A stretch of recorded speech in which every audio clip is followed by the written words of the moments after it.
Happy new year. সকলকে নতুন বছরের অনেক শুভেচ্ছা, ভালোবাসা। সকলে খুব ভালো থাকুক, সুস্থ থাকুক। কিন্তু শুধুমাত্র ওপরে শুভেচ্ছাটুকু জানিয়ে কিন্তু শেষ নয়, বরং এই নতুন বছরে আমি নিজেকে কিভাবে নতুন করে গড়ে তোলার একটা রোডম্যাপ বানিয়েছি সেইটাও আপনাদের সাথে শেয়ার করব, যাতে আমরা সবাই সম্মিলিতভাবে আরেকটু ভালো থাকতে পারি। এই রোডম্যাপ বা রেজলিউশন যাই বলুন, এগুলো কিন্তু র্যান্ডম নয়। 2024-এ আমার জীবনের নানান ঘটনা থেকে আমি যা শিক্ষা পেয়েছি সেগুলোর উপর ভিত্তি করি, এবং এই প্রত্যেকটা রেজলিউশনের শেষে আমি এক বা একাধিক বইয়ের নামও আপনাদের বলবো, যেটা পড়ে আপনারা এই বিষয় সম্পর্কে আরো জানতে পারবেন, এই বিষয়ের সাথে আরো অ্যালাইন হতে পারবেন। আর একটা ইম্পর্টেন্ট কথা যেটা আগেই বলে রাখি, আমার রেজলিউশন গুলো কিন্তু গোল ওরিয়েন্টেড নয়। মানে আমি 10 কেজি ওজন কমাবো, আমি 100টা বই পড়বো, অমুক প্রমোশনটা পাবো না। Habit oriented. আমার নিজের জীবনে আমি এমন কিছু পজিটিভ চেঞ্জেস আনতে চাই যেটা আমার জীবনধারার অঙ্গ হয়ে উঠবে এবং বছরের শেষে আমাকে আমার অভিষ্ট লক্ষ্যের আরো কাছাকাছি বা লক্ষ্যে পৌঁছে দেবে। তো চলুন জেনে নিই এই রোডম্যাপ, এই রেজলিউশনস গুলো কি কি। 2025 হয়ে উঠুক আমার এবং আপনাদের সবার জীবনের turning point. Number 1, you always have an option, opt for positivity. কথাটা শুনতে খুব গম্ভীর, কিন্তু খুব গম্ভীর কথা আমি বলবো না, বরং চলুন একটা গল্প শুনে নিই। 2024-এ আমরা বন্ধুরা মিলে একটা জায়গায় গ্রুপ পারফরমেন্স করতে যাই। খুব অল্প সময়ের মধ্যে আমরা জানতে পারি, সেই অল্প সময়ের মধ্যেই নিজেদের সমস্ত কর্মব্যস্ততা সত্ত্বেও আমরা একদম দিনরাত এক করে রিহার্সাল করে প্র্যাকটিস করে নিজেদের সেই পারফরমেন্সটাকে সেই মানে আমরা নিয়ে যাই যেটা সেই মঞ্চটা দাবি করে। কিন্তু অনুষ্ঠানের দিন সকাল থেকেই একের পর এক আনফেভারেবল ঘটনা ঘটতে থাকে। একে তো ওপেন এয়ার অনুষ্ঠান, সকাল থেকে বৃষ্টি আর থামছেই না। আমরা অনুষ্ঠানের ভেন্যুতে পৌঁছালাম, সেখানে গিয়েও এমন একটার পর একটা ঘটনা ঘটতে থাকে যে আমাদের অনুষ্ঠানটা পিছোতে যেখানে একটা প্রাইম টাইমে আমাদের স্লট পাওয়ার কথা ছিল, আলটিমেটলি দেখি যে আর কোনো পারফর্মার নেই, আমরাই লাস্ট পারফরম্যান্স। এবং দর্শক আসন প্রায় শূন্য, মেরে কেটে গোটা 10 লোক বসে আছেন, যাদের মধ্যে বেশিরভাগই হয় আমাদের বাড়ির লোক অথবা মাইকম্যান, চেয়ার টেবিল তোলার লোক। মনোবল স্বাভাবিকভাবেই ভেঙে যায়, দূর আর পারফর্ম করতে হবে না, কিংবা ওই কোনো রকমে দায়সারা ভাবে এসছি যখন একটা গান গিয়ে চলে যাবে। কিন্তু আমাদের দলের একজন বন্ধু সে বলে যে না, আমরা এত দূর এসছি, এত পরিশ্রম করেছি, আমরা যেটা করবো বলে ঠিক করে এসেছিলাম আমরা সেটাই করব, এবং we will do our best. পারফরমেন্সটা আমরা এনজয় করে করবো, নিজেদের জন্য করবো। এই ইন্সপিরেশনটা ধীরে ধীরে কম বেশি আমাদের সবার মধ্যেই সেই ইন্সপিরেশনটা আসে, এবং বাই দ্যাট টাইম আমরা স্টেজে উঠি। আমরা সবাই ডিটারমাইন যে হ্যাঁ, আমাদের বেস্টটা দেবো এবং পারফরমেন্সটা এনজয় করে করবো।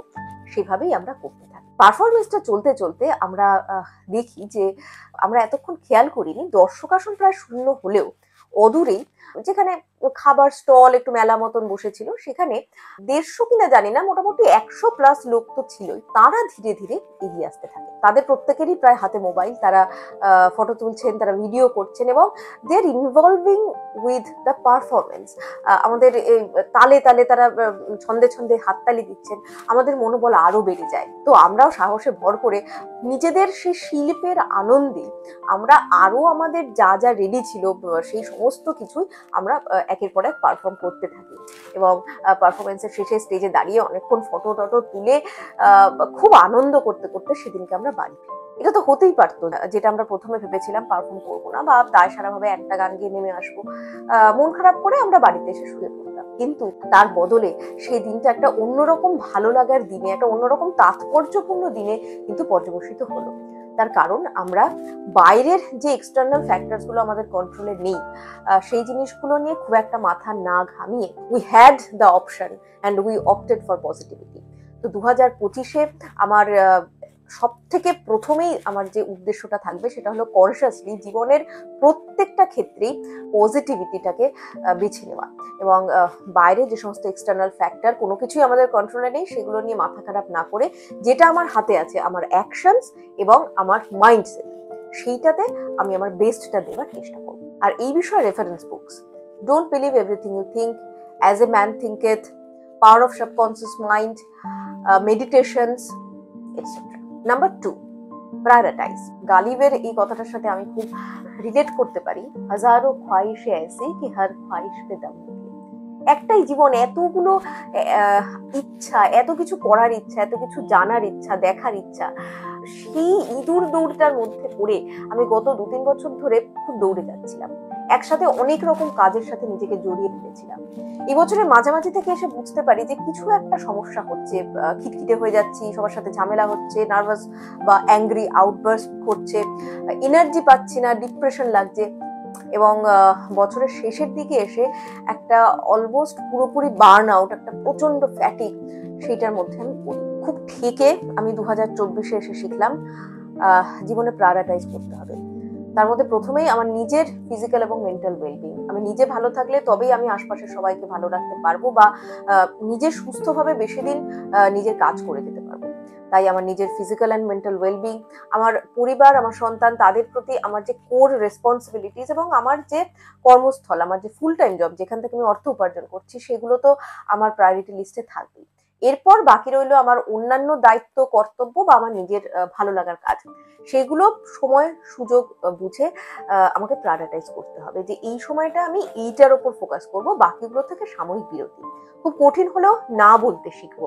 সাময়িক বিরতি বা একটু পিছিয়ে আসা মানে কিন্তু পিছিয়ে পড়া নয় বা হেরে যাওয়া নয়, বরং নতুন এনার্জি নিয়ে পরবর্তীকালে আবার সেই প্রজেক্টে ঝাঁপিয়ে পড়ার একটা সুযোগ। এবছর আমি সেই হাসেল কালচার, জীবনের ইঁদুর দৌড়টা থেকে একটু বিরতি নিয়ে একটু দুলকি চালে স্লোলি জীবনটাকে উপভোগ করবো। আর এই হাসেল কালচার থেকে বেরিয়ে কিভাবে জীবনটাকে উপভোগ করতে পারেন, এই বিষয়ে যে বইটা আপনারা অবশ্যই পড়তে পারেন, রবিন শর্মার the Monk who sold his Ferrari. Number 3, এই যে ওভারঅল ওয়েলবিং এর কথা বলছিলাম, ফিজিক্যাল অ্যান্ড মেন্টাল ওয়েলবিং, সেক্ষেত্রে বেশ কিছু স্মল হ্যাবিটস আমি এবছর গড়ে তোলার চেষ্টা করব। সব থেকে যেটা আমার মনে হয় ইম্পর্টেন্ট, আমি দেখছিলাম সারাদিনে আমার মেরে কেটে 5-6 হাজার স্টেপও হয় কি হয় না, সেটাকে এবছর 8 থেকে 10 হাজার স্টেপস আমি নিয়ে যাওয়ার চেষ্টা করব। লিফট ব্যবহার না করে সিঁড়ি ব্যবহার করা, যেখানেই যতটা সম্ভব হেঁটে হেঁটে যাওয়া, কিংবা বেশিরভাগ সময় যখন বসে বসে কাজ করছি 1-1.5 ঘন্টা পর পর উঠে একটুখানি হেঁটে আসবো।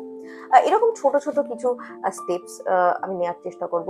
অন্তত দিনে 10 থেকে 15 মিনিট, দিনে হয়তো রোজ হবে না, সপ্তাহে 5 দিন একটু এক্সারসাইজ করব, কিংবা মাইন্ডফুলনেস, 5 মিনিট ছোট্ট করে মেডিটেশন, দিনের শেষে 3টে জিনিস যের জন্য আমি গ্রেটফুল, এগুলো তো করবোই। তার পাশাপাশি নিজের ভালো লাগার জন্য কিছু কাজ করব, মানে কোনো এক্সটার্নাল ভ্যালিডেশনের জন্য নয়।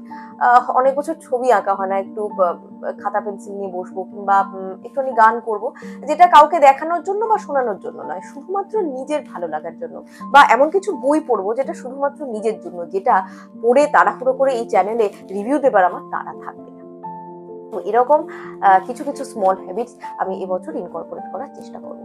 আর এই স্মল হ্যাবিটস এবং তার কম্পাউন্ডিং এফেক্ট, সেটা নিয়ে অনেকবার আমার চ্যানেলে বইটার কথা বলেছি, ড্যারেন হার্টের দ্য কম্পাউন্ড এফেক্ট, কিংবা ধরুন অ্যাটমিক হ্যাবিটস, এরকম অনেক বইতে কিন্তু আপনি এই স্মল অ্যাকশনস এবং তার কম্পাউন্ডিং রেজাল্টস এর কথা আপনি পাবেন।